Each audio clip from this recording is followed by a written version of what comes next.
Bien, bonjour à tous, c'est Tude. Je sors d'une réunion au ministère de l'économie et des finances où j'ai pu échanger pendant 1 heure avec le député Rudy Sall et le sénateur Jérôme Durain sur la mission du gouvernement sur le sport électronique.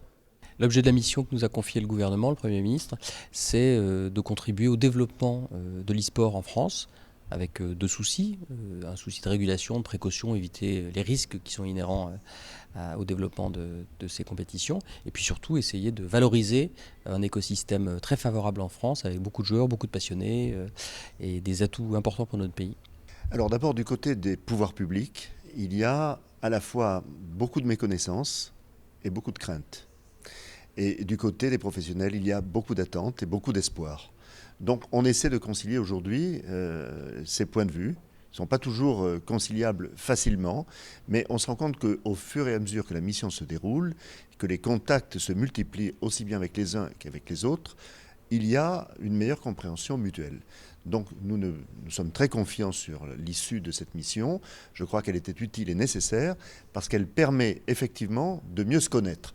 En fait, je crois qu'il y avait beaucoup de fantasmes de part et d'autre et qu'on est en train de démonter ces fantasmes pour en venir à la réalité. La réalité, c'est une activité nouvelle qui mérite effectivement de se développer, comme le disait Jérôme Durain tout à l'heure, dans le cadre d'un encadrement que tout le monde appelle de ses voeux, y compris les professionnels. Et je peux pas vous résumer 1 heure de réunion en quelques mots, mais je vais vous dire en gros ce que j'ai pensé de cet échange.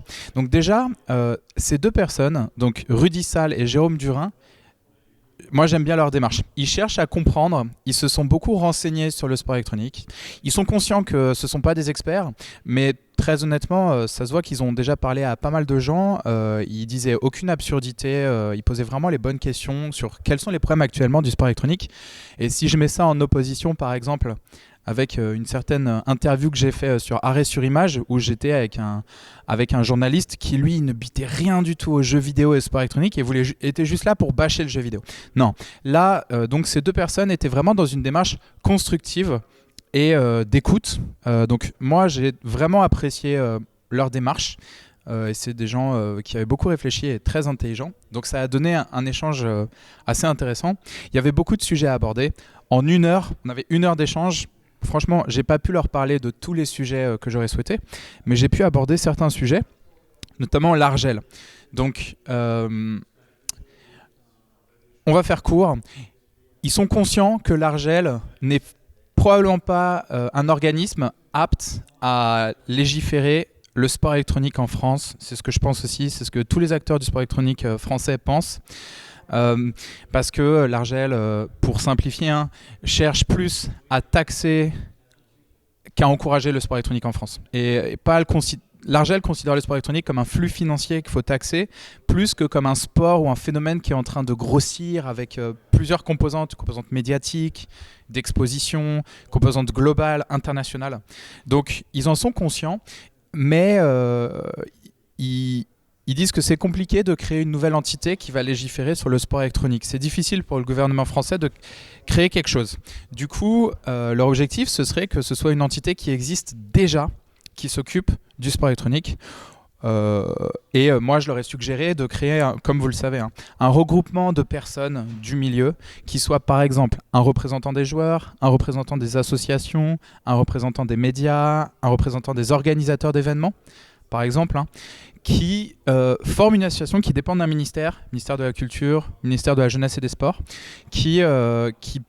un groupe qui soit apte à prendre les bonnes décisions sur le sport électronique. Donc, cette question n'a pas encore été résolue, mais en tout cas, ils sont conscients que l'Argel n'est pas adapté, et je trouve ça super. Donc, on est d'accord là-dessus. Ensuite, alors par contre, je vais dire peut-être le seul point sur lequel on n'est pas d'accord, c'est les compétitions online. Donc en fait, ce qui se passe, c'est que il y a des sites comme Glory for Gamer par exemple, qui font des compétitions online. Par exemple, on est 5, on joue à StarCraft, je paye 20 € pour un petit tournoi online de rien du tout, et le gagnant repart avec 80 €. Les chiffres sont faux. Et donc le gagnant repart avec 80 €, le site repart avec 20 € de commission. Et bien ça, eux ils disent que ça rentre dans le cadre des jeux d'argent, parce que ça ressemble trop à un jeu d'argent, tu paries sur ta victoire et du coup ça à mon avis ça va rentrer dans le cadre des jeux d'argent. Moi je vous le dis honnêtement, au gaming n'est pas affecté par ça, parce que nous, on fait jamais, comme vous le savez, de compétition online avec un billet d'entrée. D'ailleurs, pour l'instant, on n'a jamais fait de compétition offline avec un billet d'entrée. Et ça concernerait que les compétitions online, type ce que fait Glory for Gamer. La DreamHack, la Gamer Assembly ne seraient pas impactées. Je parle au conditionnel, hein, ça n'a pas encore été validé tout ça. Mais donc voilà dans quelle direction on se dirige.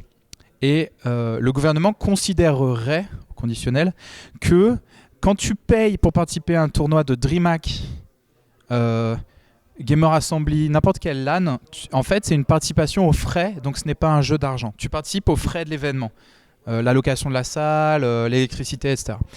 Donc voilà leur vision de la chose, qui est relativement juste quand même. Ensuite, on a parlé de l'âge des joueurs. Donc moi je leur ai dit qu'il y avait des vocations de joueurs professionnels qui commençaient très tôt, à 12 ans, 13 ans. Alors, le problème, c'est que le gouvernement est obligé de mettre un âge limite pour participer aux compétitions de jeux vidéo parce qu'il y a de l'argent à la clé. Et que juste ce point peut faire l'objet de nombreuses discussions, mais disons que le gouvernement est obligé de caler un âge limite. Pour l'instant, ils sont en train de réfléchir à 16 ans. Pour moi, c'est un bon compromis, 16 ans. Évidemment, le plus souple, ce serait aucun âge limite. Maintenant, j'ai pas assez réfléchi à cette question, mais moi ça me choque pas qu'il y ait un âge limite pour participer à des compétitions de jeux vidéo. Je veux dire, si c'est 16 ans, vraiment je trouve pas ça aberrant. Je rappelle que là on parle que de l'âge des joueurs, on parle pas de l'âge des viewers. Les viewers peuvent regarder une compétition de jeux vidéo quel que soit leur âge, on parle juste des joueurs. Mais donc il y a cette réflexion autour de l'âge des joueurs. Et enfin, je leur ai parlé du CSA et de la télévision. Il faut savoir qu'aujourd'hui, il y a 2 enjeux pour l'e-sport à la télé. Un, il faut savoir que si moi je fais, par exemple, je produis une émission de 52 minutes sur League of Legends compétitif, eh bien le CSA considère que je fais de la publicité pour un produit commercial League of Legends. C'est-à-dire qu'aujourd'hui, pour le CSA, je peux faire 52 minutes sur du foot, c'est légal. Si je fais 52 minutes sur League of Legends, c'est de la pub déguisée. Et c'est illégal.